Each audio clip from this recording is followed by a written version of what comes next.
Hello everyone शांति पाठशाला को मु आपण मानंकु स्वागत जनाउछि। आजिकार एक नूतन वीडियो रे आमे आलोचना करिबा एक सुंदर रचना आदर्श शिक्षक। जदि एबे पर्यंत आपण चैनल को सब्सक्राइब करि नाहंती तेबे सर्वप्रथमे सब्सक्राइब करि नियंतु एवं बेल आइकन टी को प्रेस करि दियंतु। चलंतु भिडियोटी को आरंभ करिबा। आदर्श शिक्षक विद्यालयर अमूल्य रत्नतुल्य। से मार्ग प्रदर्शक। तांको महत् कार्यावली विद्यालयर गर्व और गौरव को अभिवृद्धि कराए। आदर्श शिक्षक हेउछंती विद्यालयर प्राणबिंदु। विद्यालय जदि एक उद्यान हुए आदर्श शिक्षक हेबे सेही उद्यानर माली।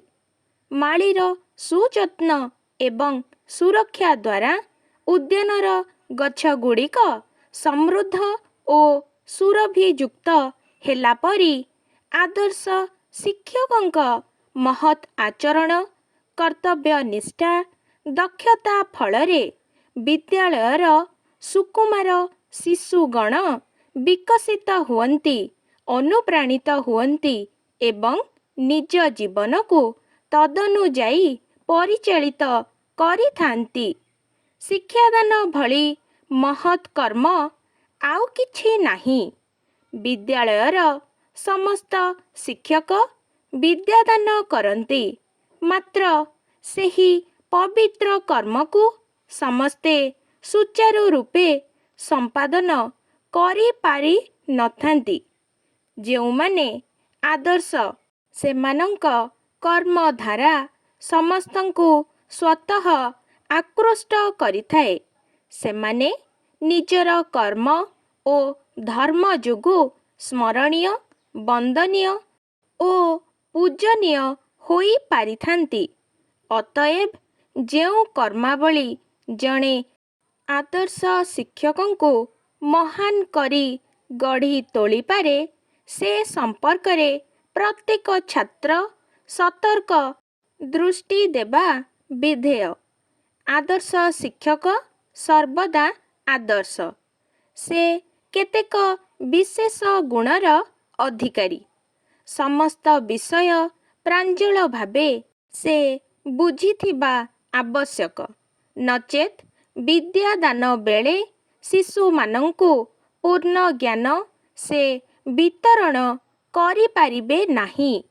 पढ़िबा एवं पढ़ाइबारे से केबेहे कार्पण्य प्रदर्शन करिबा उचित नुहे।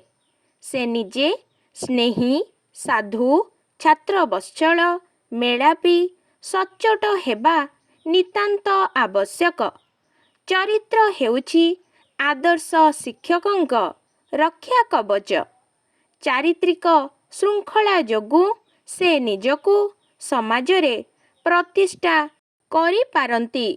तेणु प्रबाद रहिछि थिले थाउ पछे गुण हजार चरित्र नथिले सबु असार।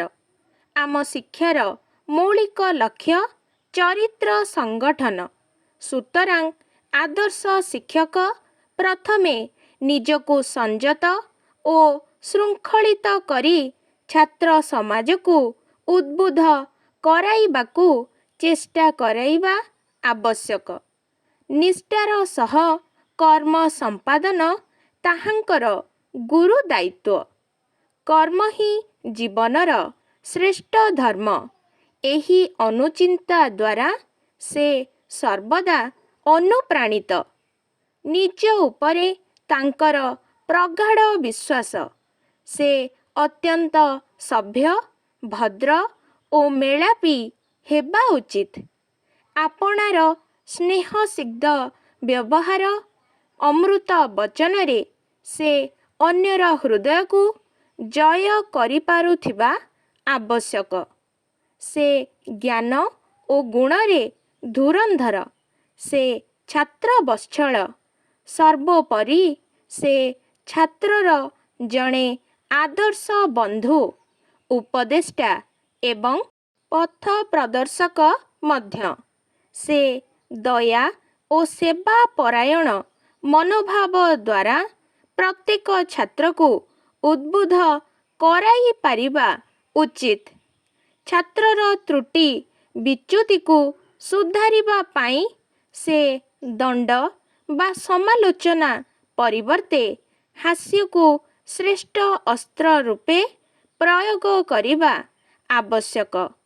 ଏସବୁ ସତ୍ତ୍ୱେ ସେ ସ୍ନେହ ସାଗର ନହେଲେ ଛାତ୍ରମାନଙ୍କ ଅନ୍ତରକୁ ଆଦୌ ଜୟ କରିପାରିବେ ନାହିଁ।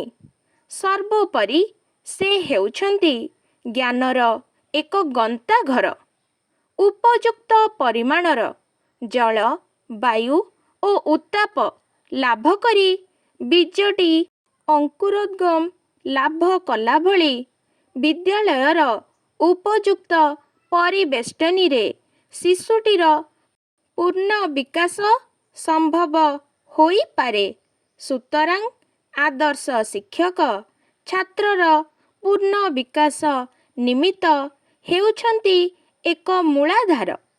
ସେ ହେଉଛନ୍ତି ଏକ ଆଲୋକ ସ୍ତମ୍ଭ, ଶାନ୍ତି, ମୈତ୍ରୀ ଓ ପ୍ରୀତିର ପ୍ରତୀକ, ଧର୍ମ, ନ୍ୟାୟ ଓ ଆଦର୍ଶର ପ୍ରଖ୍ୟାପକ।